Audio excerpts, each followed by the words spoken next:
Good morning.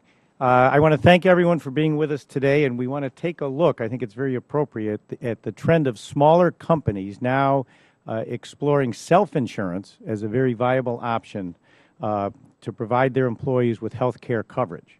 And I appreciate all of our witnesses taking time out of their busy schedules to be with us today. Just last week, President Obama apologized to the 4.8 million Americans who had their insurance policies canceled since his health care law was enacted. This includes 137,000 people in my area of Western New York. And while I appreciate the President's apology, these cancellations represent just one of the many broken promises and severe problems plaguing the rollout of his signature legislation. The list of issues with this implementation is staggering. The bungling of the healthcare.gov website, the 30-hour per week definition of full-time employment, the medical device tax, the health insurance tax, the cancellation of policies, and of large concern to those of us who serve on this committee, small businesses facing significant increases in the cost of their health care plans, upwards of 55–60% in many cases. These are not issues that the President and the administration will be able to resolve anytime soon. So as the confusion continues, small businesses and the people they employ continue to be left in the dark about what January 1st, 2014 will mean for them, their health care needs, and the costs. The subject of today's hearing is certainly not a magic elixir that can solve all of these problems for every small business, but it could be a viable option. Amid all of this confusion, small firms need as many options as they can find to keep their businesses moving forward, make money so they can invest in the growth of their companies. In a self-insured situation, an employer can choose to assume all or a portion of the cost and the risks associated with sponsoring a health care plan. Under this arrangement, the employer forecasts how much it is likely to spend on health benefits. It's usually an actuarial calculation, and then decides whether or not it makes practical or economic sense for that employer to pay these costs out of pocket or to purchase a fully insured product. Traditionally, small businesses have not utilized the option to self-insure. According to the Kaiser Foundation, only about 16% of employees at small firms are currently covered by a self-insured policy, as opposed to nearly 83% of employees at large firms. But with the onslaught of regulations, cost increases, and uncertainty surrounding fully insured plans as a result of the President's health care law, more small businesses may choose to explore self-insurance as a manner of providing competitive benefit packages for their employees. Some small business owners may find that a self-insured policy would be cheaper, as it may offer them greater flexibility in designing the health coverage they want to provide for their employees. With that said, there are some potential disadvantages as well, such as the instances of higher than expected employee claims and additional administrative costs that could discourage smaller firms from utilizing the self-insured plans. We're not here today to advocate one method over the other, but rather we're here to examine if self-insurance is a viable solution for some businesses. When we say if, it really is, but that's what we're going to cover today. And so we ought to continue to preserve that option for small businesses, especially considering the uncertainty surrounding the fully insured marketplace as Obamacare continues to be implemented. Again, I want to thank everyone for being here today. I look forward to the testimony. And before we do that, I want to yield to Ranking Member Hahn for her opening statement. Thank you, Mr. Chairman. And I'm pleased that we're holding this hearing today. And the Affordable Care Act introduced many substantial changes to health care, and these reforms will improve access to and adequacy of coverage, allowing young people to stay on their parents' insurance, expanding Medicaid, and not denying coverage as a result of a pre-existing condition. And, you know, California knows how to do things right. Really? Yes, we've already had 59,000 enrollees in covered California. So we're ahead of the nation in terms of having our website working and people actually going online and getting good plans, affordable plans. So we're very proud of what we're doing in California. The small business exchanges will offer opportunities for small businesses to provide quality health insurance to their employees. At the same time, self-insurance or self-funding could be an option for small businesses to offer insurance coverage at low prices or with greater flexibility. Though this option is not for everyone, it could reduce the cost of coverage for small businesses willing to take on that challenge. While self-funding has traditionally been more common among larger employers than small ones, there is growing interest in this method of insurance. However, it's still unclear just how many companies have already self-insured in response to the law or are planning to do so. With the opportunity to minimize risk but still offer comprehensive coverage, small entities have expressed an interest in learning more about self-insuring. Today's hearing will allow us to learn more about how self-insurance works for small firms and what factors they must consider before deciding to move in this direction. We'll also hear from witnesses about the benefits and pitfalls of self-funding for employers and what role health reform plays in these decisions. While this option holds promise for small firms, experts have indicated it could prevent much-needed consumer protections from applying to workers in small entities. For that reason, we'll also discuss how self-insurance could affect these companies' hardworking employees. As we examine this very important insurance alternative, we're looking for feedback to see how it will impact small employers and how we can insure a broad range of insurance vehicles. I thank all of the witnesses for being here today, and I look forward to your comments. Thank you, and I yield back. Thank you. To begin with, if committee members do have an opening statement, I ask that they be submitted for the record. And I'd like to take a moment to explain the timing lights that are in front of you. You each have 5 minutes to deliver your testimony. The light starts out as green. When you have 1 minute remaining, the light turns yellow. And finally, at the end of your 5 minutes, it will turn red. I'd ask that you try as you can to adhere to that time limit. Our first witness today is Michael Ferguson, President and CEO of the Self-Insurance Institute of America. Welcome. He has been with the association for more than 18 years, and in his current role, he provides executive management leadership as well as serving as the federal lobbyist for the association. Mr. Ferguson has significant expertise on self-insurance matters related to group health plans, workers' compensation programs, and captive insurance companies, and operates his own blog, which includes original reporting and commentary regarding legislative or regulatory developments affecting the self-insurance industry. Prior to joining SIIA, he was a corporate communications specialist for Rockwell International at the company's world headquarters. Mr. Ferguson earned his bachelor's degree in political science from California State University, Long Beach. Thank you for being here, Mr. Ferguson. Well, good morning, Chairman Collins, Ranking Member Hahn, members of the committee. I'm pleased to have an invitation to come and join you this morning. I think this is a very important and timely topic, and I'm hoping to add some value to the hearing today. The couple areas that I'm going to hit on in my oral comments today is talk briefly about what self-insurance is and how it differs from traditional insurance, who self-insures, the ACA and self-insurance trends, the advantages and disadvantages of self-insurance, and talk about the federal regulation of self-insured plans. So the trick will be to do that with all of them in 5 minutes. So let me get right into it. Real briefly here, if you're to talk about the differentials between self-insurance and fully insured, if you're a employer and you want to provide group coverage to your employees, you really have one of two options. You can do a traditional insurance plan where you pay a premium to an insurance carrier, and that carrier, in exchange for a premium, basically takes the risk and provides coverage to your employees. The alternative is, as an employer, you can say, well, instead of paying an insurance company to provide coverage for my workforce, I'm going to self-insure. In other words, I'm going to pay the claims out of my own operating expenses or a trust that I set up to pay the claims. So instead of transferring that obligation to an insurance company, the self-insured organization basically takes that obligation onto itself and pays the claims as they are incurred. So that's the differential between the fully insured and the self-insured environment.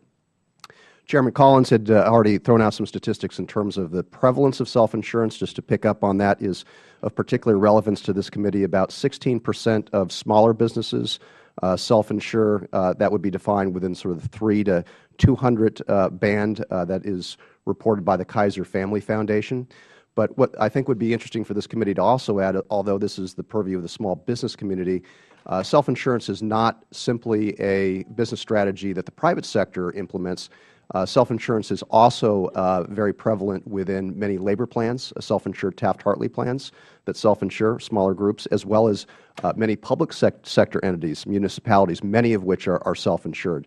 Collectively, it's estimated that about 100 million Americans receive their health benefits through various forms of self-insured plans. So the self-insurance market is kind of a underreported business story, but it's pretty significant, and it spans, again, both private sector as well as the labor plans, and a third area is municipalities. So it's a fairly big marketplace, and so your hearing today is particularly relevant. So now that we've talked about a little bit about what self-insurance is, who self-insures, I want to go ahead and address one of the questions that has sort of been raised by the committee. Is obviously we're here because in the context of the Affordable Care Act, what does that mean for self-insurance? Is that influencing companies to self-insure? If so, why that is? Now, it's interesting, last year or two, you hear a lot of public comments that self-insurance is somehow a loophole to the ACA, or this is a way to bypass the requirements under the Affordable Care Act. And as my testimony is going to demonstrate, and hopefully we can get in some Q&A, I actually think that is an incorrect observation of the marketplace. And what you actually see is companies that self-insure actually subject themselves to more regulation collectively, not less, than if they were in a fully insured environment. And we'll get into some of that. So the question is, well, why are companies looking at self-insurance if it's not for some regulatory motivation? Well, I think the answer, if you talk to companies, is that particularly in this environment where there's some uncertainty in the marketplace, there is cost fluctuations that have been at least indirectly influenced by the health care law, what you find is companies that are migrating to self-insurance, they want to take more control of their costs. They don't want to be subject to an insurance company or a government entity dictating to them what my costs are going to be, what coverages I'm going to have. And so by self-insuring, you're able to take more control over your plan to the extent that you've decided that you want to provide benefits to your workers. A self-insured arrangement puts you in the driver's seat. You're the one that controls your plan going forward. And certainly there's some work to go that we'll talk about in terms of managing the plan. But basically it's control. It's ownership of your plan, which self-insurance provides. So that's, I think, would be our observation of what is driving that. There are several disadvantages to self-insurance. I would say that not everybody is cut out for self-insurance. There's a lot of financial and regulatory requirements that you have to adhere to, which is detailed in my testimony. But there's also several advantages being self-insured. So you can better manage your plan, cost savings, and a variety of other things that make self-insurance advantage. Again, not the right choice for all organizations, but it is a choice for some. So with that, I'll go ahead, and time is short here. I'll go conclude my testimony, and would look forward to answering questions from the committee as they arise. Thank you. Yeah, no, thank you. And we will, try to cover a lot of these issues. The intent today is really to be informative to small business as they're in what we call the traditional sign-up period right about now, trying to figure out what they're going to do the first of the year. Our next witness is Robin Frick, who's responsible for key account management, compliance, and corporate operations with Combined Benefits Administrators, an enrollment firm and third-party administrator, or TPA, that performs insurance carrier billing, claims advocacy, and benefits management, located in Madisonville, Louisiana. Robin is testifying on behalf of the National Association of Health Underwriters. She's an active member of the organization for several years and has served on the boards of both the local New Orleans chapter and the Louisiana State chapter in several different positions. In 2011, she was accepted onto the National AHU Legislative Council, which provides legislative advice, communication, and policy positions to the membership, Congress, and the administration. Robin received her associate's degree from Emory University in Atlanta, her bachelor's degree from Louisiana State University, and is certified in transplant contract management. Thank you for being here. You can begin your testimony. Good morning, and thank you. My name is Robin Frick, and I am a licensed professional health insurance agent from Slidell, Louisiana. I would like to thank the committee for inviting me here today to talk about self-funding health benefit plans and whether it is an appropriate option for smaller employers. I've been in the insurance industry since 1999, and I have spent my career helping businesses design and implement self-funded benefit plans for their employees. I've also been a part of my professional association, NAHU, for 14 years, and I am speaking on behalf of all of our members who work on a daily basis to help millions of individuals and employers with their health coverage needs. Regarding today's discussion of self-insurance, health benefits, and the small employer, I will be frank that the decision to self-fund coverage should not be taken lightly. It is a multi-year commitment in which the employer assumes the financial risk for providing medical insurance to its employees and their families rather than paying an insurer to bear the risk. The appropriateness of a self-funding arrangement is not only determined by the size of the employer, but also the financial stability of the employer, his or her risk tolerance, and the ability to administer a compliant plan. There is an increased interest by smaller employers in self-funding since the passage of healthcare reform, but this is a trend seen time and again at the state level when there are market reforms. The outcome of small employers self-funding, though, as a result of market reform measures, is still rare. Self-funding and stop-loss is not a new phenomenon. It has been around long since the days of cargo ships sailing to the New World. This new awareness of self-funding and stop-loss marketplace stems from the employer anxiety about changes to the new healthcare law that may bring to their employee benefit offerings, such as the new national health insurance tax, the Cadillac tax, and the changes to premium rate calculations. Self-funding a health plan provides a means to structure benefits to meet the specific needs of an employer, but does not allow employers to escape the impact of healthcare reform. Most of the reform law's market protections apply to employer groups of all sizes, regardless of how they are financed. For example, a safety compliance client with 75 employees in good health and stable age gender demographic is interested in alternate funding, such as self-funding with reinsurance, in lieu of paying an increase over increase each year into a fully insured insurance policy without experiencing the large ongoing claims that would normally directly impact the rates. He is experiencing a significant increase each year that is not indicative of his employee population. On the other hand, an electrical contractor of 50 employees that has ongoing health, both medical and prescription drug claims, each year would not be able to financially support a benefit plan in a self-funded arrangement. His company may be in a healthy financial position now, but if we extrapolate the expected risk 2, 3, and 5 years out, he will very much risk losing what he has worked so hard to grow. He would pass on the assumption of risk. I have experienced quite the opposite, too. A bank client of 170 employees is considering the transition to fully insured from self-funding with reinsurance, as they can no longer sustain the adverse claims. The impact over the last 3 years has significantly depleted any reserves previously realized and gained through their self-funded arrangement. And the concern is that they are behind the 8 ball, so to speak, and they cannot get ahead. They are tired of assuming that all of the financial risk, the administrative responsibilities, and the compliance liabilities. The growing interest of alternative funding mechanisms has led some self-funded marketplace innovation with the development of hybrid-level funding plans, which can ease the transition from fully insured to self-funding. And we anticipate further growth and innovation within this regard. From a compliance and regulatory perspective, although self-funded plans fall outside of state-level insurance regulation, though they have always been subject to ERISA, stop-loss policies are actively regulated by state insurance departments and are held legally accountable for marketplace conduct, likewise for the licensed insurance professionals advising in those arenas. In short, as healthcare reform has moved forward, employers are looking to gain greater control over their employee benefit options and funding mechanisms. I truly appreciate the opportunity to provide testimony to your committee today. I consider it a huge honor to be here and a privilege to be able to inform you, our elected representatives, how the self-funded health insurance marketplace works for employers both large and small. Thank you. Thank you very much. Up next is Thomas Faria. Is that correct?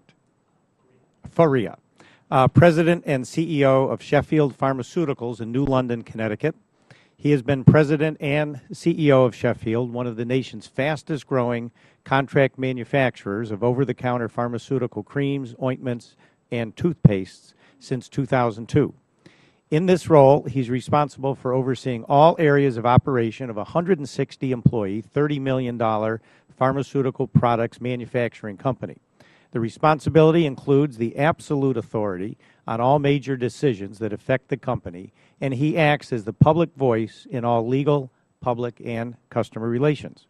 Mr. Faria received his B.S. in Industrial and Operations Engineering from the University of Michigan and his MBA from Bryant University in Smithfield, Rhode Island.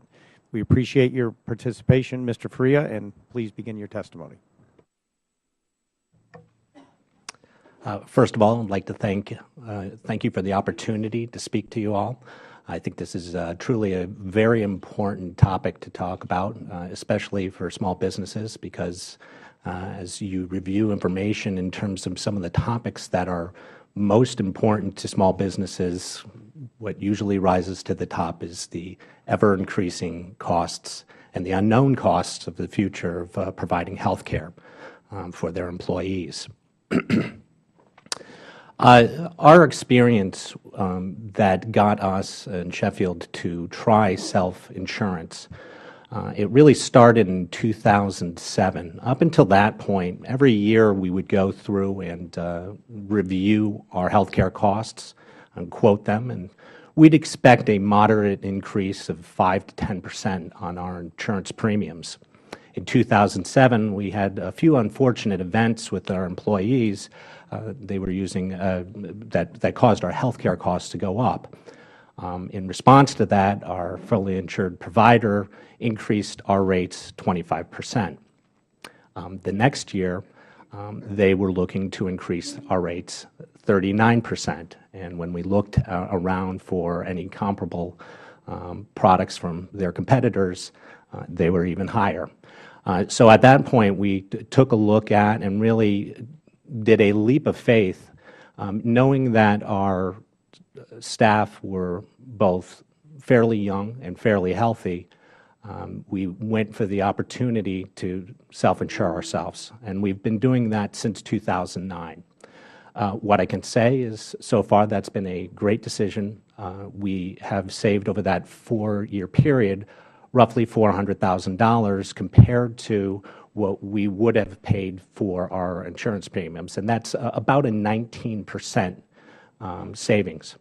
What we did with that savings, really, that allowed us to keep our benefits the same. We have a gold quality insurance program, and we've kept that affordable for our employees. When I look at some of the benefits that self-insurance can help with small business, first, obviously, there's an opportunity to save costs. Secondly, whenever you give an entrepreneur or business the opportunity and the information that's provided, you give them an opportunity to get responsible for those costs and accountable for those costs. And so self-insurance allows for some transparency on the health care costs that these businesses are incurring.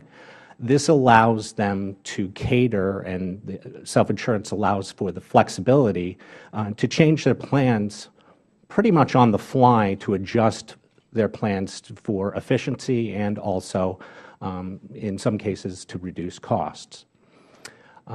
What self-insurance also does, it allows and gives great incentive for small businesses to invest now in education and incentives that help improve overall efficiency of their programs.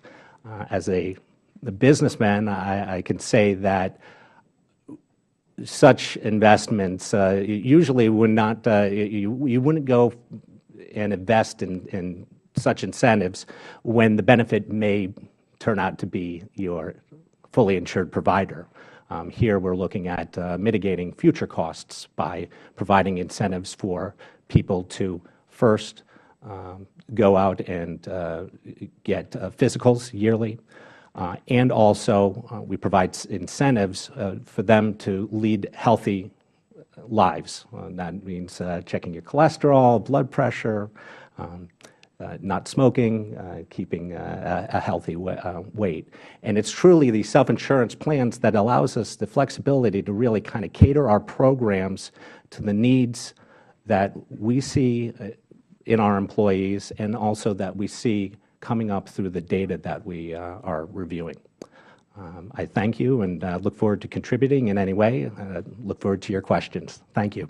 Thank you very much. I'd like to now yield to Ranking Member Hahn for introduction of our next witness.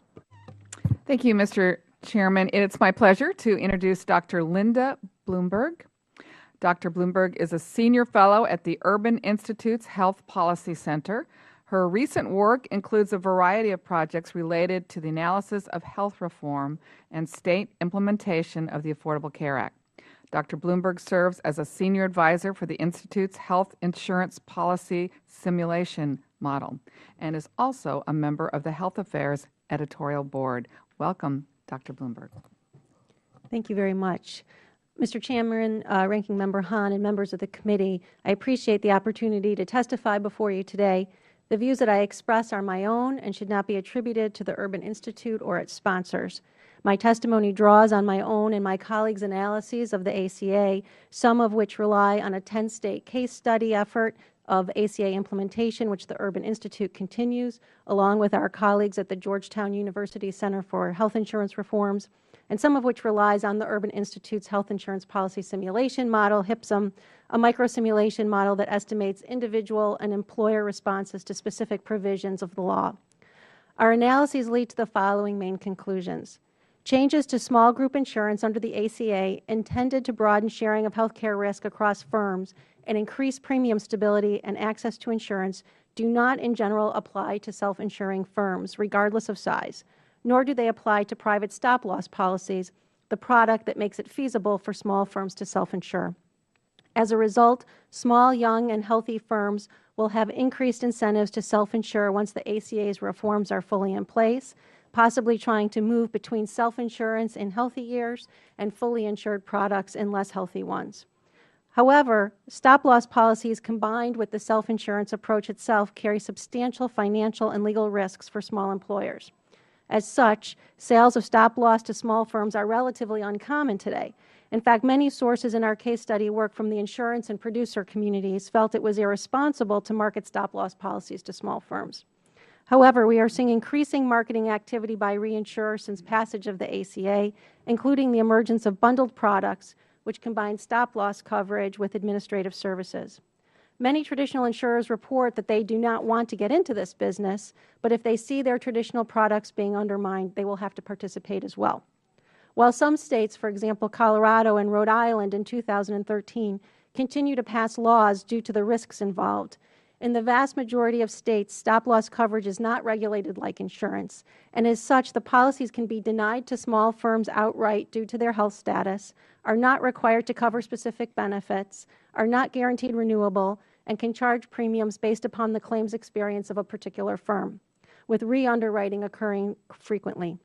Reinsurers can also include lasers that exclude coverage for the expenses of a group's highest cost or highest risk members. Stop-loss policies may not pay claims until the end of the first quarter after the plan year ends, leaving small, financially vulnerable firms to pay all incurred claims up front. Small employers may be wholly financially responsible for claims incurred in a plan year but filed after the end of that year once a reinsurance policy ends, leaving the employer exposed for large dollar amounts not anticipated. Significant increases in self-insurance also pose substantial risks to those small firms wishing to remain in the fully insured market, an issue that has led some states to prohibit the sale of stop-loss to small firms. And due to these risks, in 2012, an actuarial subgroup of the NAIC recommended changes to their model law, which would set the attachment point or deductible for stop-loss coverage at a minimum of $60,000 per insured individual. Our microsimulation analysis finds that their suggested parameters would, in fact, dissuade the vast majority of small firms from self-insuring. Under this approach, average premiums in the fully insured small group market would be lower than under a scenario with looser stop-loss regulations or none at all. If these recommendations were implemented in a uniform manner nationally, the fully insured small group market would be roughly 1.5 times as large, and the average fully insured small group premium would be 20 to 25% lower than if reinsurance effectively acts as unregulated insurance. To conclude, self-insurance and unregulated stop-loss coverage carry substantial risks for small employers who are often already financially vulnerable and frequently ill-equipped to take on the additional financial and legal risks associated with it. It also carries risks of undermining the ability of other small firms to purchase affordable coverage for their workers in the fully insured market. A majority of states do not regulate the sale of stop-loss insurance today, and many of those that do regulate it require minimum attachment points well below recent actuarial recommendations. In addition, we were unable to identify even a single state that currently monitors the sales of these policies to small firms, and only one that has plans to begin doing so. The Federal Government could intervene, prohibiting the sale of stop-loss insurance to small employers, requiring its sale to small employers be regulated by small group rules, or setting minimum attachment points consistent with the new recommendations.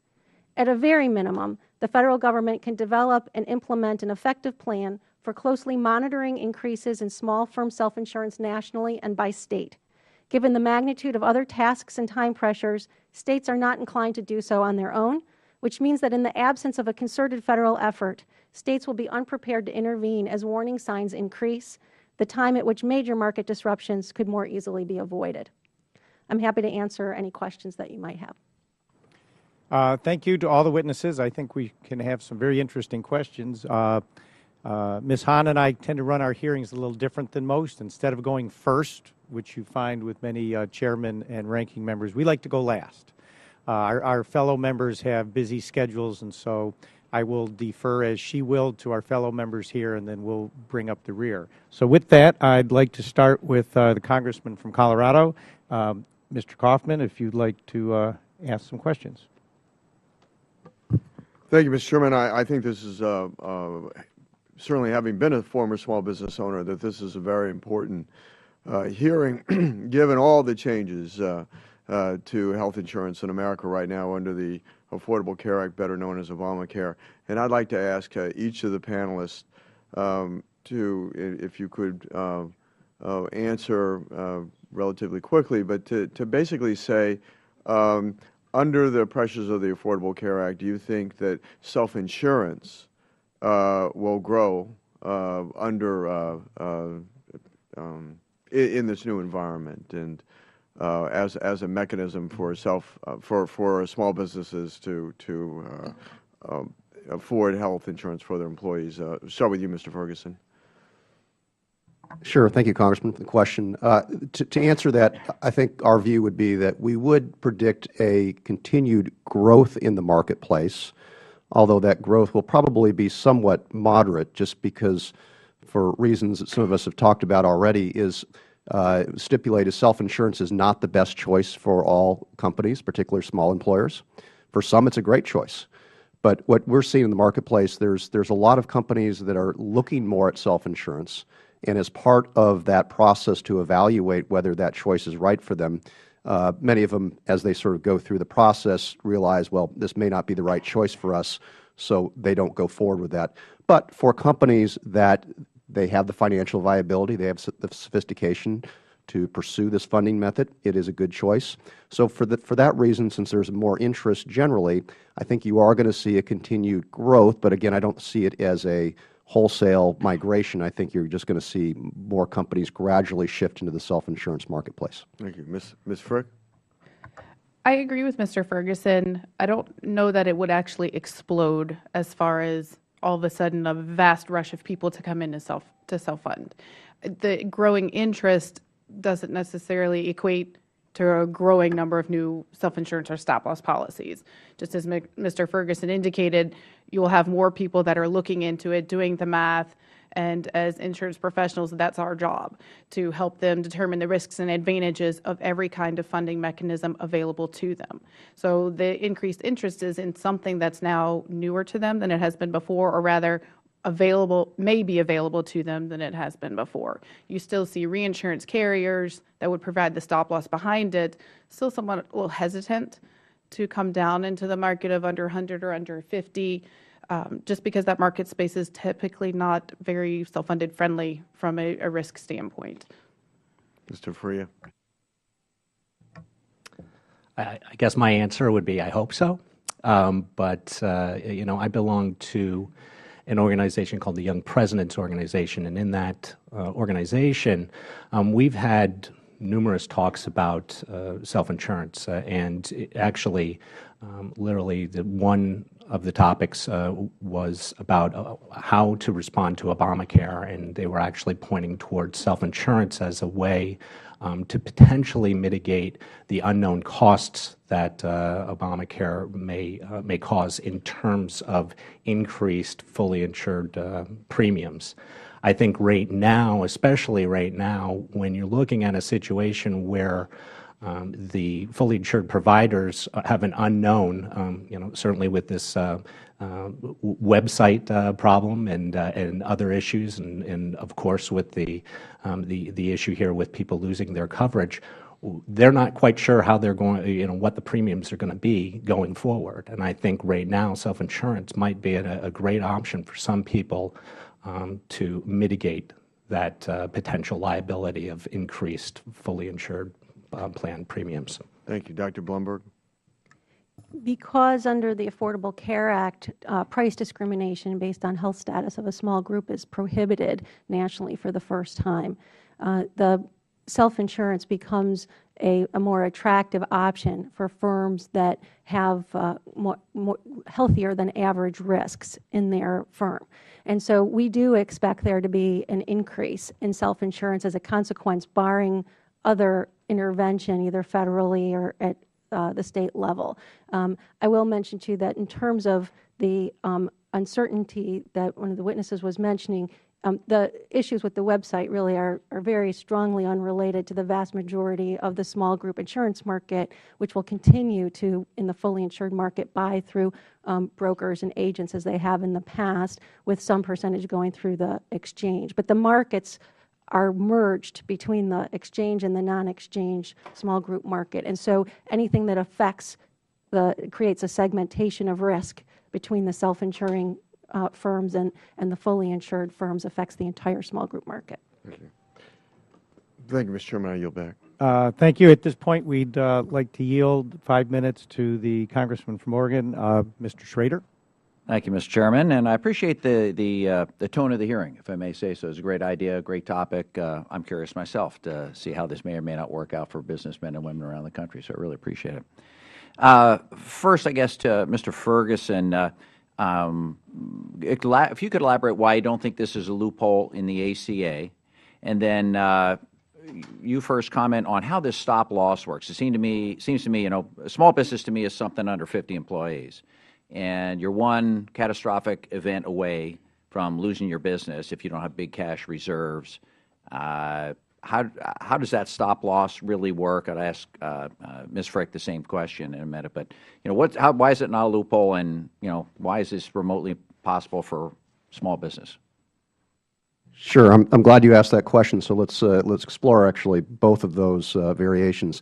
The issue about the loophole is that there's concern or express stating that somehow self-insured plans are these unregulated entities that are out there and are sort of operating, kind of the Wild West. But in fact is, if you put a finer point on it, what we're really looking at in this discussion is what's the trend? Employers that are moving to self-insurance post-ACA.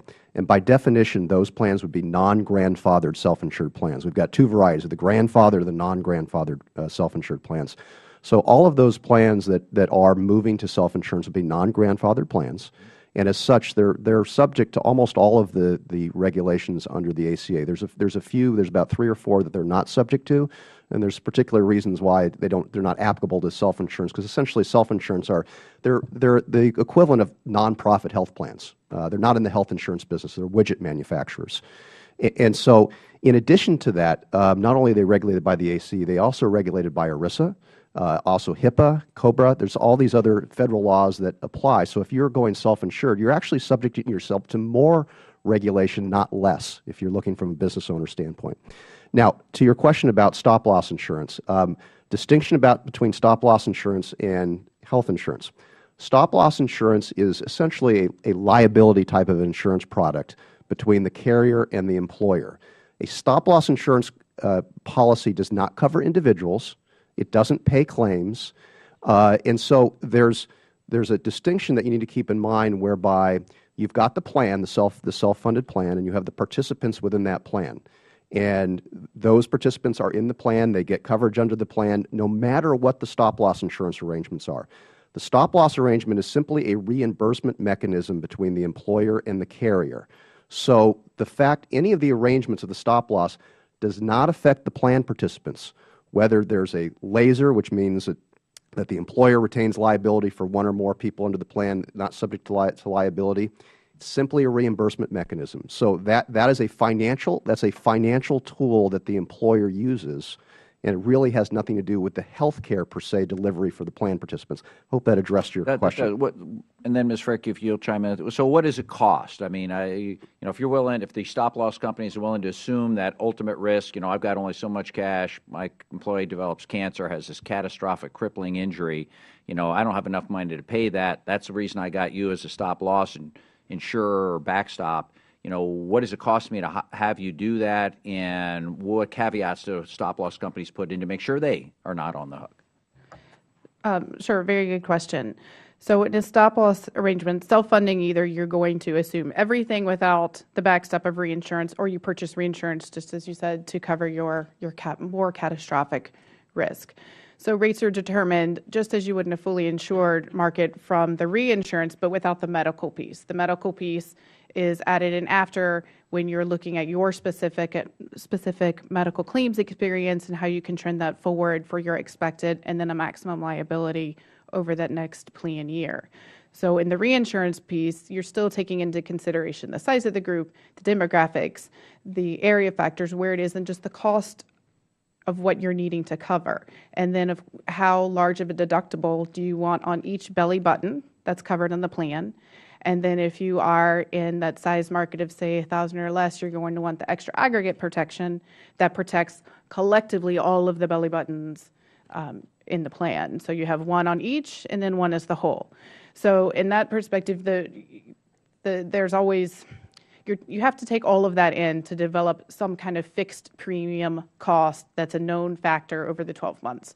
Your claims, you do trend out and expect where they'll be. It's safe to put a corridor so you have a maximum liability to what you maximum would pay out, say about 125% of where you expect your claims will fall. But the reinsurance provides, if I set a deductible on each belly button as $10,000, then after that $10,000, my plan is reimbursed by the reinsurance carrier for anything over that expectation. So there's a cost factor. They're looking, the reinsurance carrier is looking at everything, looking at the claims experience, what has happened before. Now, what's interesting is if you're moving in typically that small group market under 100, you don't get the claims experience. Or if you do, it's very aggregated. It's not very specific, as we have known in the past. So now it's not a guessing game, but you're looking at a whole market or a pool in and of itself. So now you're having to determine across a broad spectrum, what do I believe for this area, for this type of industry, for these kind of workers, where should we place the deductible level, what do we expect out of them? An oil rigger is going to have a much higher risk factor than someone who sits behind a desk every day. So those are all taken into consideration. But the reinsurance does provide sleep insurance. I know at night that my total exposure is X. I know if I have an aggregate coverage that my total as a plan is X, and there are reimbursables. As was noted earlier about just totally crippling someone, it does just help to have that something in the background. Sure. Thank you very much, Mr. Chairman. I yield back. Very helpful. Thank you. At this point, we'd like to yield 5 minutes to the Congressman from Kansas, Mr. Huelskamp. Thank you, Mr. Chairman. I appreciate the opportunity to visit here and learn much more about this topic. And my first question would be for Ms. Frick, and thank you for being here. How many years of background do you have in this industry and your education that qualifies you for your current position? Sure. So I've been in the industry ever since I graduated from college, basically. So a little over 14 2 years ago. Okay. Yeah, about 5. Okay. Thanks.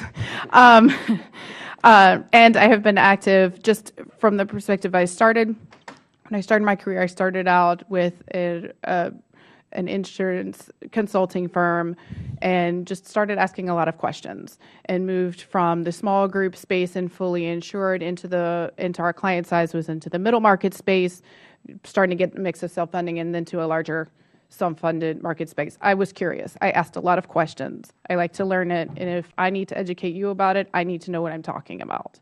I worked with a managed care company for a year, so I had a very interesting and in-depth look on the inside from how an HMO itself functions. I had a very good relationship with the underwriting actuarial department, so now I really understand how rates are calculated. What is the value of a copay? What is the value of the deductible and out-of-pocket? And then from then back on the consulting side. And last week in a hearing, for instance, the HHS Secretary did admit a felon could serve as a navigator potentially. How comfortable would you be to call up a navigator or visit with them in order to make your health care decisions? Honestly, Yes. not comfortable at all, unless I knew that they were a licensed, regulated entity that had to conform to continuing education, as we have to a required number of hours every 2 years, and we are subject to market conduct and are held legally accountable for what we do, what we say. We carry E&O insurance. We have, for any claim against us. I want to know that the person I'm talking to on the other line knows exactly what I'm talking about or asking the questions for. I appreciate if someone doesn't know and is honest and say, I don't have that answer, but I'll find out for you. But I would much rather, if I'm making a big healthcare decision, just as an employer, as an individual, this is your number 2 next to, for an employer payroll. This is the number 2 list on your accounting statement. You've got to know who you're talking to and who you're dealing with, and they're going to be able to be objective in helping you determine what's best for you. Okay, well, thank you. I share that concern as well, hearing that from constituents worried about instead of the agent they usually rely on or the folks that help manage their account at their employer, just worried about a navigator, untrained, perhaps for a month. Not even that, no E&O insurance. I hadn't even thought about that. I mean, that's just a basic requirement for the agents. The second question would be for, I believe, for Mr. Ferguson. I'm looking at a story from my district in Kansas, Salina, which is about the middle of the country, and a company by the name of Vortex Corporation. They worked really hard. Their insurance renewal date was just happened to be July 1st.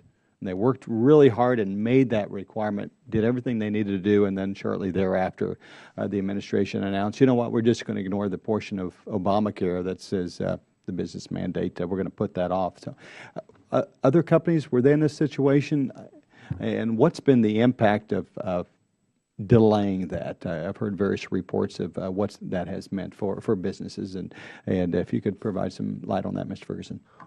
Well, I assume you're referencing companies that currently maintain a plan and are determining whether to continue that plan through 2014. Is that the direction of the question? Yes. In this case, the renewal was July 1st. Right. And they worked everything they could in the law, and all of a sudden it was suspended for a year or whatever. Yeah. Well, what I can simply tell you is anecdotal, so disclaimer there, and the companies that I've spoken with is that all of the companies that provide or are thinking of providing a group health plan, they've run the numbers, so to speak. They've done the analysis in terms of whether they want to start a plan or maintain a plan, and they've probably reached some initial conclusions as to whether they want to play or pay. But most of those companies are taking a wait-and-see attitude, particularly the ones that are thinking about that they might drop the coverage and go ahead and pay, because they're kind of waiting to see what exactly how is the experience in the exchanges going to be. For instance, for companies that would be considering potentially dropping their coverage, one of the things that they're looking at is, okay, are the exchanges, are they going to be functional? Are they going to be effective? Because that's going to impact the decision of the employer. If they're thinking, well, if my assumption is that I could drop my coverage and there's a viable option for my employees, and it's easy, and you can get your affordable coverage as the law anticipated through the exchanges, that might influence my decision to go ahead and drop my plan. On the other hand, if there is uncertainty in the marketplace and the exchanges are not delivering on that promise, then that would sort of push them back to maintaining the plans. I think if you talk to most companies that are self-insured, that have run successful self-insured programs, their preference is to keep their plans, just because for no other reason. It's a value to them. It's a value to retain and attract talent. So for those successful plans, they're inclined to keep them. But they've all run the numbers. They've all had their initial analysis. Most of them, if not all, will not publicly state what their intentions are. But in some back room, they have a spreadsheet that shows all the different variations. And again, as I said, a lot of them are just sort of waiting to see how. Obviously, there's a lot of uncertainty that's going on in the marketplace right now. So they're kind of waiting to see how this all plays out. All right. Thank you, Mr. Chairman. Thank you. At this point, we'd like to yield 5 minutes to the Congressman from Missouri, Mr. Lugelmeyer. Thank you, Mr. Chairman. Just a couple of quick questions here. Mr. Faria, you have a plan in place and have been working with it for how long now? We've been working with it for over 4 years. 4 years. Okay. How has it been accepted by the employees? Do they like it? Do they have concerns with it? They're mad at it? In love with it? Ready to go for some more? What's the story? How do they accept it? Well, I think in a lot of ways it's seamless. I mean, we're just replacing kind of the back end of the insurance. So, for some businesses, they can choose to keep everything the same. You might not even have to tell the employees that. Does it help retention then by having in your situation, a rather seamless transition to this new plan? I assume it doesn't hurt retention. Right. I mean, I think, as I stated in my testimony, the savings that we've gotten from self-insurance has allowed us to keep a high standard plan. We consider our plan, it qualifies to be a gold standard plan. We've also been able to keep that relatively affordable for our employees. And so for us, we're using our self-insurance as a benefit for our employees to help us keep and retain our employees. Okay. Do you fund the program entirely, or do you have a reinsurance, stop loss behind your program? Absolutely, we have a stop loss. Okay. Yeah. Very good. Ms. Frick, you deal with lots of plans. I know that the bigger you get, probably the more functional this becomes, more of an option it becomes. How small does it get down to where it's really not an option or not something that needs to be considered, or you need to just go ahead and let the insurance company take the risk? What's your experience been? Obviously, the larger you are, the more credible your claims experience is, which, that being, it's more indicative of where you will be in the future. There's the 1 in 5 rule where one out of every 5 years, you'll probably tank. You'll have a bad one. But for the most part, you're going to run pretty well. The larger you get, it becomes a very predictable number. As you become smaller, your claims experience is less. There's more volatility just from the perspective that it's less predictable. When you're around about 100, 200 employees, you need to gain the time to have a plan in place to really see where your trend is going. Because just as was mentioned earlier, you can have the one that just blows the whole plan out of place, but it's that one person in a smaller group is more damaging to that group than the one person in a larger group.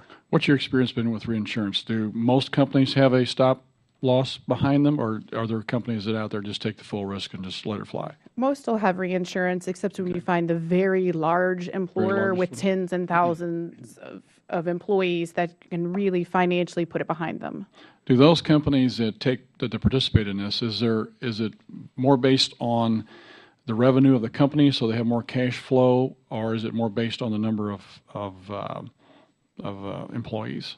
More in the financial perspective. What can I assume what is my risk tolerance? Okay, and the expense to put this money into, I guess the next question is, do most of them use a trust fund to put this into, or most of them just write a check out of their account whenever, they just have a separate bank account and then just write checks out of it whenever something happens? Sort of that, both. They have a claims fund. So you set your employees still have a premium they're paying, and you set that premium based on the claims and the administrative costs, just as you are in a fully insured plan. You pay $100 a month in premium, that's encompassing the claims that have to be paid, the administrative fees that have to be paid, all in one lump dollar. You do the same thing on a self-funded side. So from an employee's perspective, I don't know the difference. I don't know the funding mechanism behind the plan.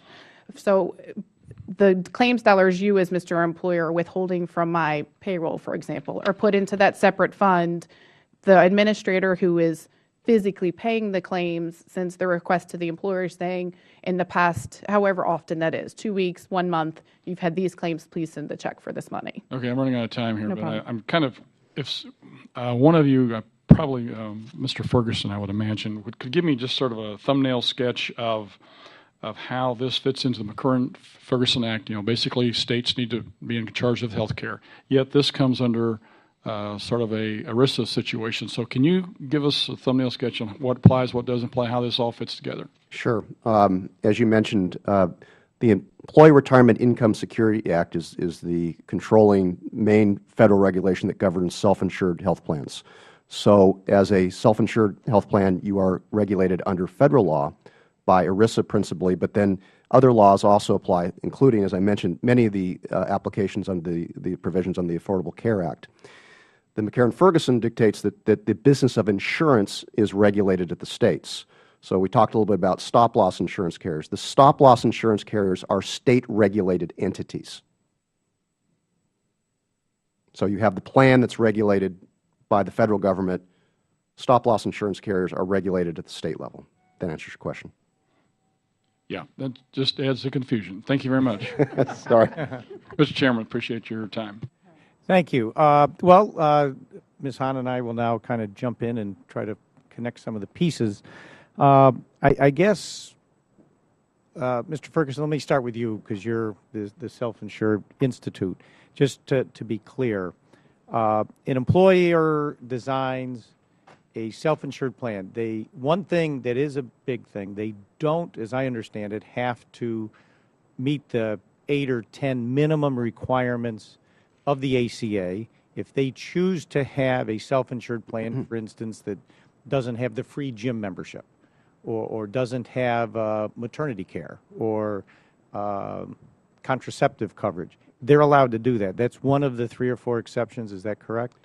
You are correct. They are exempt from the essential health benefits rule, but there's a longer answer there. But they are subject to the minimum value requirement that the plan has to provide minimum value for them to meet their employer mandate requirement as well as their plan participants to meet the individual mandate requirement. So it's sort of an indirect sort of regulation in terms of the composition of the quality of the plan. So, for instance, if a company had a religious objection to providing contraceptive coverage, they don't have to do it in a self-insured plan. But the point you're making is, I call it that 60% rule. Their plan actuarially still needs to cover 60% of the expected costs that would be incurred. Is that what you're talking about? That's correct. Right. So overall, it meets the standards, but not one size fits all. Each company can design the plan they want, which I'd like to think is what America should be all about. Now, today we have community-rated plans, which a lot of small businesses are in. We have experience-rated plans, which obviously is what Mr. Faria had as a fairly large small company, 160 employees. He was experience-rated each year, and if somehow he had some unhealthy situations, his rates could go up, up, up. If you're that 25, 30, 40 employee company, you're probably in a community-rated plan. And then you have self-insured. And maybe now you throw the exchanges in, but is it fair to say then, experience-rated, community-rated, self-insured are maybe the 3 big things out there? I think that's one way to describe it. And Ms. Frick, if a company at some size, like Mr. Faria, he probably wouldn't qualify for a community-rated plan. Is that correct? They're only going to take him on an experience-rated plan. So each and every year, they're going to say, what happened this year, look back a couple of years, and then design the premium schedule, which he could be fortunate. It goes up 1 or 2%, or he could have a bad year and have it go up 30. Typically, the under 100 group size is where you're put into that community rated pool. But when you get over the 100, you start jumping out of the pool. All right, so that brings my next question. As companies, and actually I'm looking at this in a couple of my businesses, and on the stop loss, I don't think any small business owner would ever enter into this without stop loss. So, and I'm sure this may vary state by state, location by location, but is there a point at which somebody wants self-insurance, but they can't get stop-loss? And what would that employee, like if you had 25 employees, could it be if I hired you to go find me self-insurance, you might not be able to get a competitive stop-loss quote, but if I had 80 or 100, I could? And is there any generalities there? I think you're right. I mean, that's a fair statement. Insurance, because the reinsurance carrier is still looking at us now, they're assuming some risk at some point in time.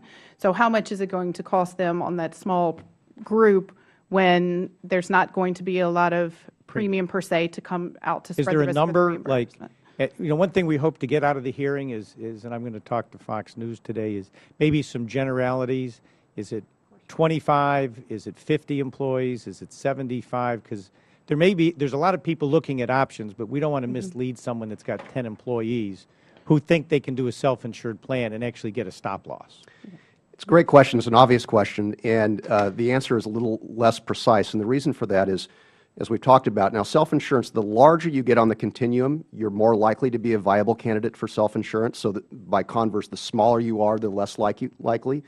But you can't just look simply at the employee size. As we talked about a little bit earlier, to a large extent, it's a balance sheet. It's a financial decision. And so you may have let's just take an example. You may have a law firm that has 30 or 40 attorneys that's cash rich, that has a fairly stable workforce, that has the financial wherewithal to self-insure. And they may be a great candidate to self-insure. Look at the opposite way. You may have a much larger employer that is really having doesn't have much cash reserves or whatever. They're a larger employer. They may not be viable for self-insurance because of their financial conditions. So it's tough to pin down an exact number. It really is, again, the smaller you get on the spectrum, it is certainly more difficult. But to the extent that, again, that you are strong financially, and the other component too is, what I would make the point is, the successful self-insured companies are largely the ones where the principals, the owners, the executives of those companies decide they want to take ownership of the plan. They want to roll up their sleeves and make the plan work. Because one of the advantages of self-insurance is you have the ability to really customize your plan and really make it work well, but it takes some effort. It takes some time. Your executives are going to have to reserve some time. They're going to have to meet with their business advisors. They're going to have to evaluate different things that they want to incorporate as part of their program.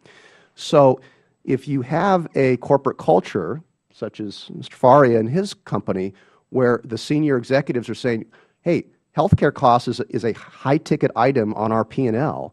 We want to do something about it. We understand we're going to have to commit the time, and they do that. The smaller firms can be successful, again, if they have the financial wherewithal. But the opposite is true, is if you're a small business owner and you're just looking at this, I just want to just save costs, but I'm not willing to put the time in, don't do it. It's not going to be a good investment for you. So, Ms. Frick, I've got 75 employees. I'm in a community-rated plan, not experience-rated. I'm really worried about what my insurance costs are. It's now whatever today is, November 14th or whereabouts, and I've got a short time to make a decision. So I come to you and I say, I really want to explore self-insurance as opposed to my community-rated plan that I'm offering. What do you do? Could you walk us through step-by-step, like the actuarial calculation? You call an insurance company. How do I get stop-loss? Et cetera, et cetera. What do you bring forward as far as a network, renting a network, having a network, the blues, getting to what does the employee seek? Is he used to a Blue Cross Blue Shield card or some other HMO? So walk us through someone like me coming to you saying, I don't know anything much about anything. How do I get started? Where do we go? And what's the timing? Okay, sure. So first, we take your census of eligible employees with all their demographic data, age, gender, zip code, so that you can do number of family members, number of family who's covered under the plan. Then take, if any kind of experience is available, even on an aggregated basis, take that information in consideration. Take your current plan design. Call up reinsurance markets. There's a lot of them, and go to market it. See who bites, who doesn't. There will be reinsurance carriers that say, no, we don't, this is not a risk area based on the industry or the size that we want to take a look at. There are others that are willing to take a harder look. So we get that information back, look at the contract basis, the time period, meaning are the claims incurred within 12 months but then paid out in 12 months, 15 months, 18 months. Take a look at the administrators that you have available. Not every third-party administrator will pair with a reinsurance carrier, for example. So you have to make sure that they match. Then who's the pharmacy benefit manager that I want in there? What is the PPO network that I can rent? A lot of times with third-party administrators, they can bring those pieces to the table for you. But certainly in a self-funded arena, you have the option to put together those pieces and parts that work best for you. On the other side, with market innovation, instead of going straight over to the self-funded side, maybe we look at a hybrid. Look at something that looks and smells and is self-funding, but still appears or still can function as fully insured from a premium payment perspective. For example, there's a couple national carriers out now that have come out with something that's like a level funding plan. So it's self-funded. There's ASO, administrative services in there. There's reinsurance, all the pieces and parts. But they set a fixed dollar amount every month as far as premium payment versus that little volatility you'll get in a claims payment from a truly self-funded plan. It's a fixed dollar amount. So at the end of the contract period, take a look and see, okay, if I paid less in premium than was paid out in claims, then I have the opportunity to receive a portion of that back as that I keep it, it's mine. In a fully insured market, you understand, I'm sure you all are aware that if I pay less in premium that the carrier paid out in claims, they keep the money. It's their win. And truly self-funded, that's all my money back. So this hybrid gives the opportunity for them to get a percentage of it back, so a split, for example, with the insurance carrier. Now, on those times when the employer pays more or more claims are paid out than premium is received, obviously there will be adjustment for the next time period to account for claims and expected risk going forward. So it makes a little bit of an easier transition. So it's more stable month to month versus the volatility of this month I have 25,000 in claims, next month I might only have 7, and the next month there's 17. It gives some more stability to that employer of that 75, 100, 150 space. All right, so now how long does this take? I call you today. When can you come back at me? Does this take a week, a month, 2 months? What would you say? I'd like to do it in 2 weeks or less.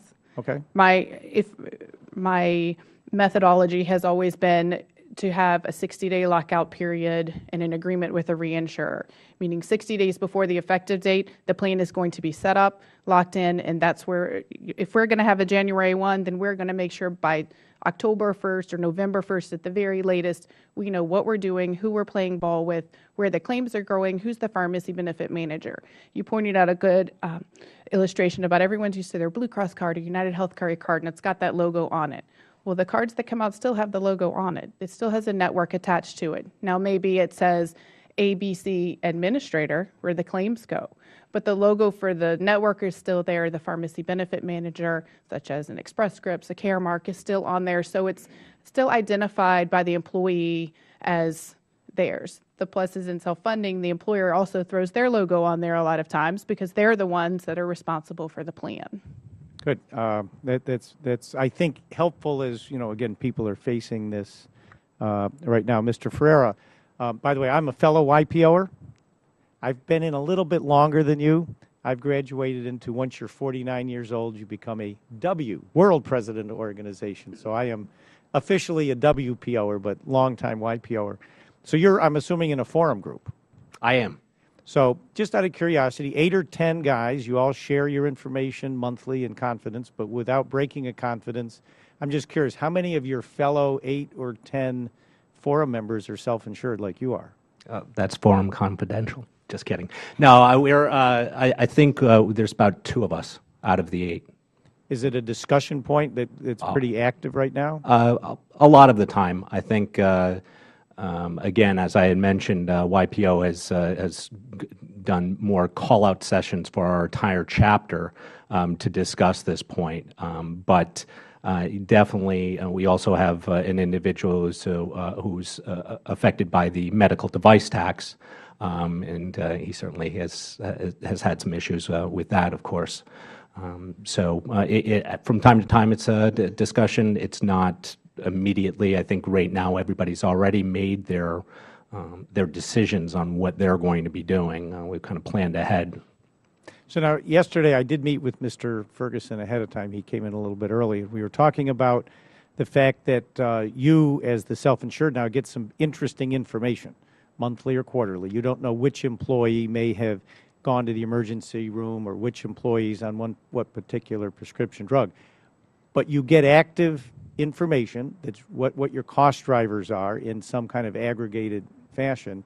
And as Mr. Ferguson was sharing, sometimes, because now you're bearing the cost, you could make changes in some way or another that would address to maybe incentivize healthier behavior, incentivize behavior. He gave me the example of maybe lowering a deductible to go to urgent care, and raising a deductible to go to emergency room because you see, oh my God, I've got 3 employees that just went to the emergency room. They should have gone to urgent care.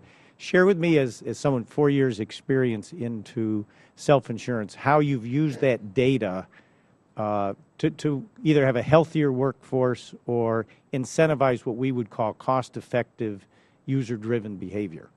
Certainly. You gave an example, and that was one of our true success stories. When we gained access to our data, we don't usually look at it on a monthly basis, and we're not reacting like that. But typically we'll evaluate it on a half-year basis or so. But when we first got our data and we compared it to national norms, we realized that our employees were using the ER at a higher than national rate. We also were given information to realize that it wasn't actually emergency care that they were getting, so that these employees were really going to the emergency room for issues that really should have been handled by a physician. So we were able to structure our plan in a way to incentivize people to go to and get a physician. And the benefit of that is obviously, I kind of look at it as a win-win-win.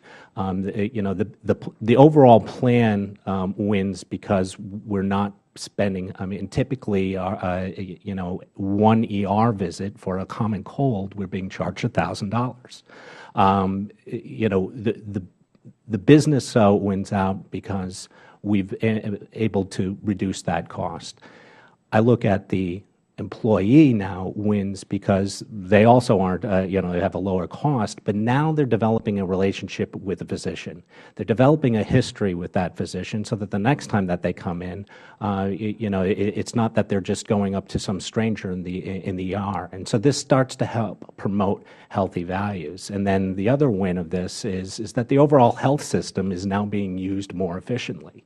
The ER is not being used to cure the common cold. Physician is treating that, and so that the ER can be focused on more pertinent matters. Yeah. So now, Ms. Frick, if you have a pharmacy benefits manager, a formulary, if you will, for your prescription drugs, a company could decide, I really want and really encourage generic drugs, so I'm going to have a plan that's got a $5 copay for generics. But if somebody wants to opt into the name brand, have a significantly higher, again, letting the user make that determination, is that something that you could tailor into a self-insured plan? Yes, absolutely. And then I would encourage on top of that to have lesser of language so that you're paying the lesser of the copay or the retail price of the drug. So you're still encouraging people who need their prescriptions to fill their prescriptions. Still go get your $4 generics if you want to from the Walmarts, the Targets, but know that you're not going to pay any more than, say, if our plan has a $10 copay for generics, that's where your cap is. So it's still encouraging the healthy behavior.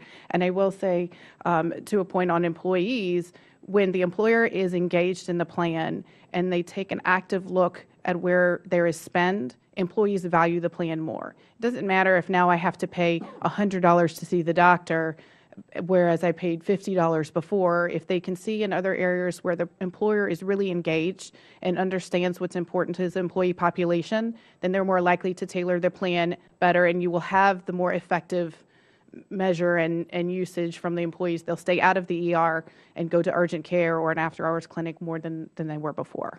One last question. If I sign up and I go self-insured and a year in I go, you know what, I didn't quite know what I'm getting into, is it very easy or just automatic that you could drop that plan at that point and move back into a community-rated plan?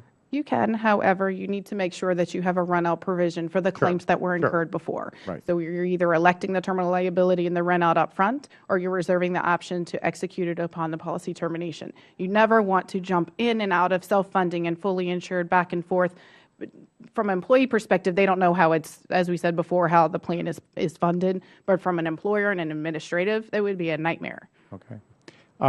Before I go to Ms. Hahn to close, I notice that our congressman from South Carolina has arrived, and I yield time. all right. Well, I guess. I yield. Oh, okay. He came to listen. Thank you, Mr. Rice. We appreciate you being here, Ms. Hahn. Thank you. Well, I've certainly found this a very interesting hearing. I've certainly learned a lot. Mr. Faria, is it Faria?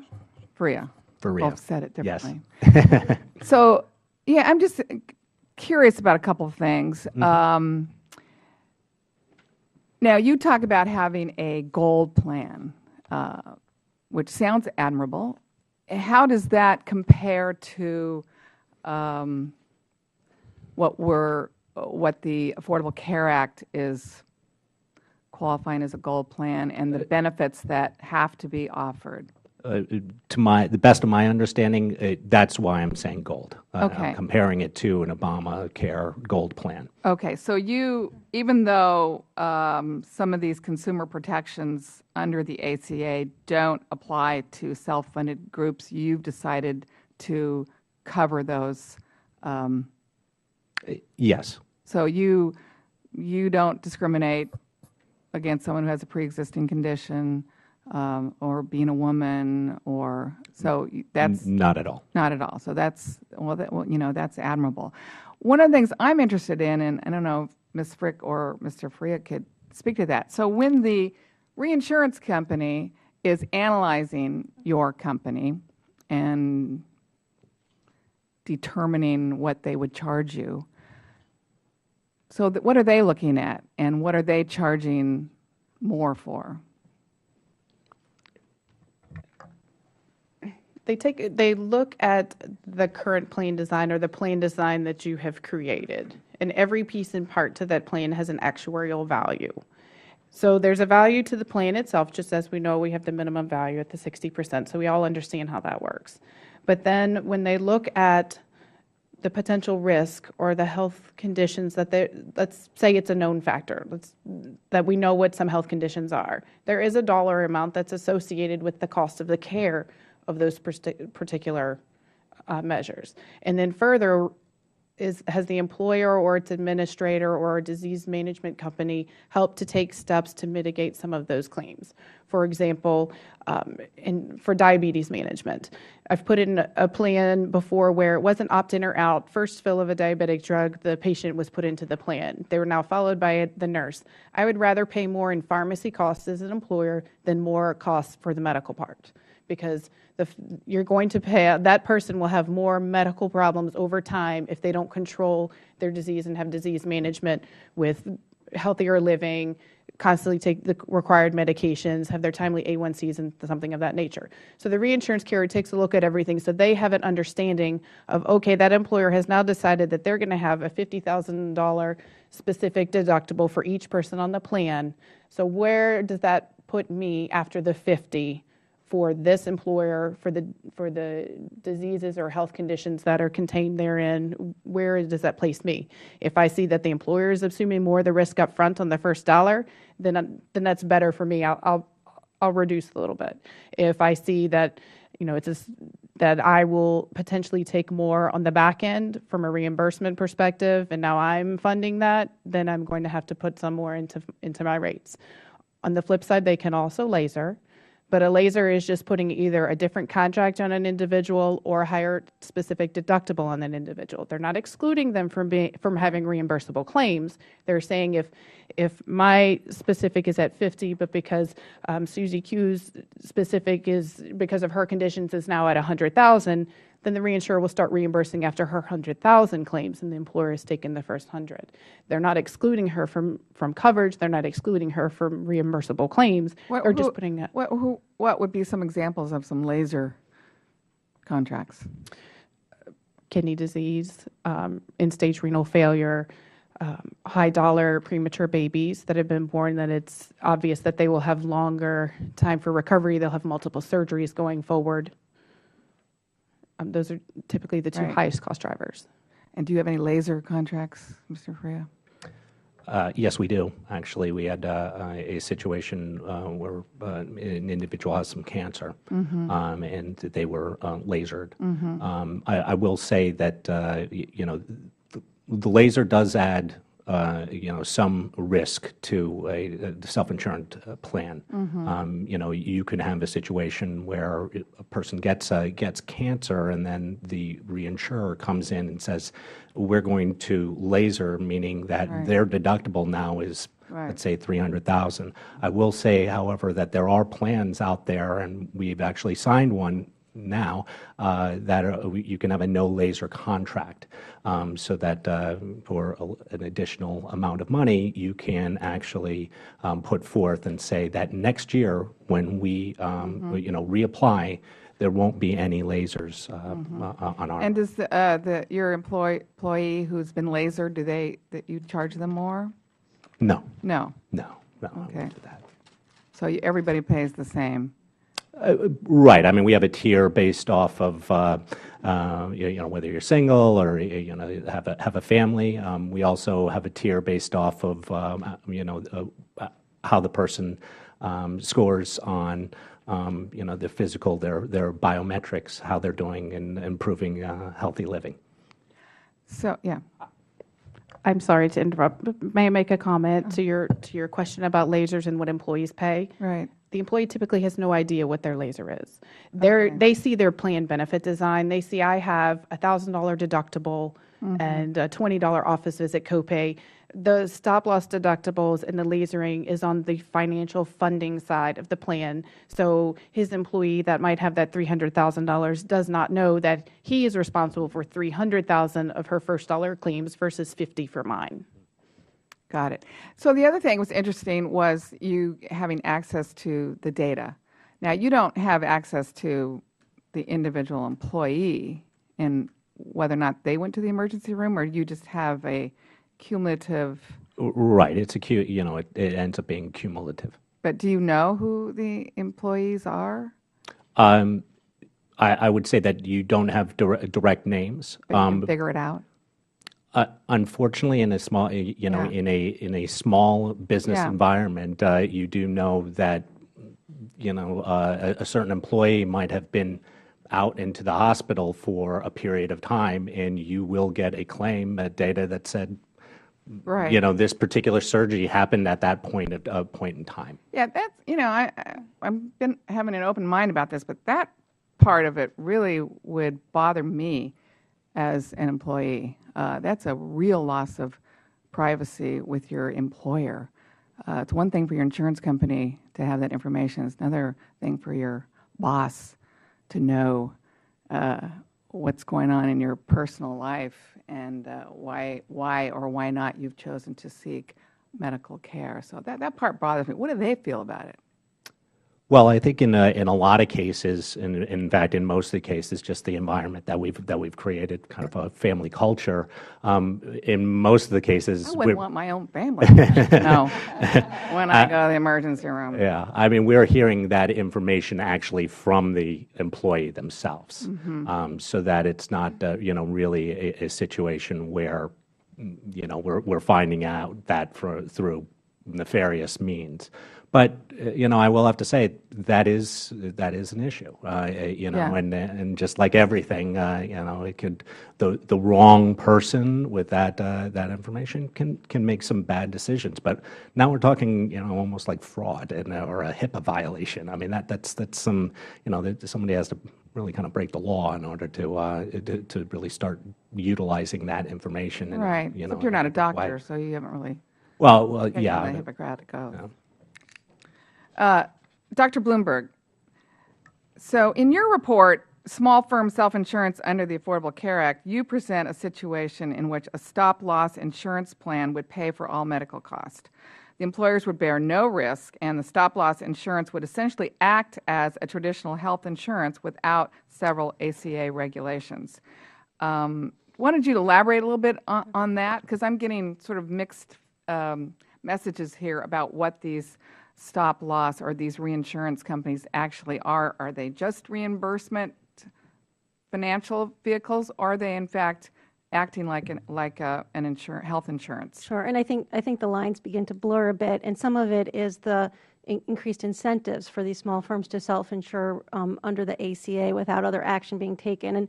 And the reason is that most states today don't regulate the definition of stop-loss insurance, and neither does the federal government. So as a consequence, we're seeing more and more low, quote-unquote, attachment point plans being issued. Some regulators in Michigan, for example, informed us that they're seeing not only more stop-loss forms being filed with regard to small firm coverage, but with much lower attachment points, as low as they've seen $5,000. And so what that means is if there's no regulation that defines what stop-loss means, then you could sell not that I'm saying these folks do, right, but others could sell a stop-loss plan with a $0 attachment point. And what that would mean is essentially it would act as unregulated health insurance. So if the employer that was self-insuring, for example, said, I'm going to have a $1,000 deductible plan, a $0 attachment point on a stop-loss plan would mean that the stop-loss plan would start to reimburse after the individual hit their $1,000 deductible. So when you don't define regulatorily what stop-loss is,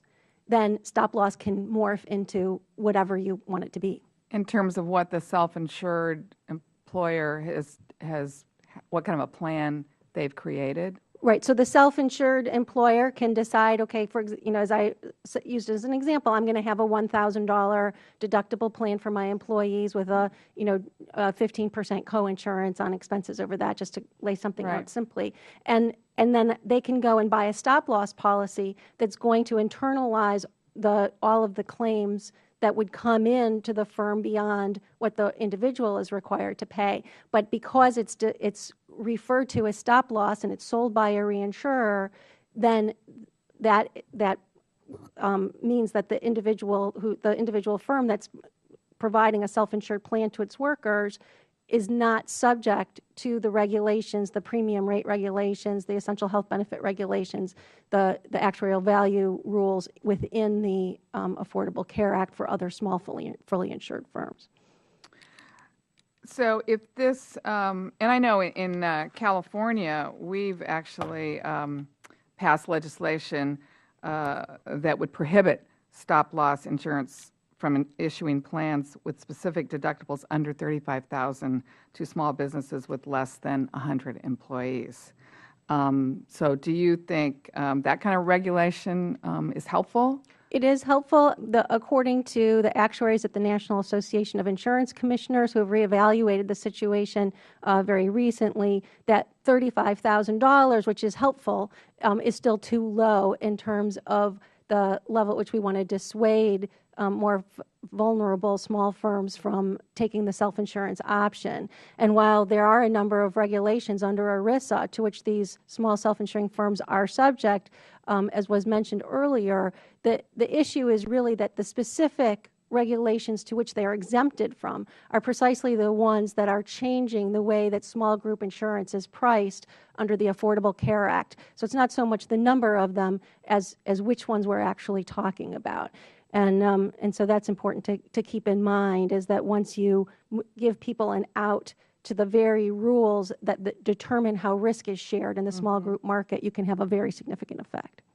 And how do, maybe for the whole panel, how do we strike a balance between the need to protect firms against unexpected costs and the need for an affordable method of insurance for small businesses, including small businesses that choose to go to the exchanges, and how do more self-funded and reinsurance combined, how is that going to affect small businesses going onto the Small Business Exchange? Does anybody have? Well, I can comment. I mean, there's very direct implications, as our analysis showed, for those small firms that want to buy fully insured products once you have basically an outlet from the sharing of risk for the potentially the healthiest and most financially valued firms. So if you have self-insurance and it's easy to go back and forth, even with some financial risk for the healthy small employers, the implications are that the average risk in the fully insured market, which is both the exchange and outside of the exchange, the way that that a lot of the small employers are buying already today, it ends up increasing their risk very substantially. So, you know,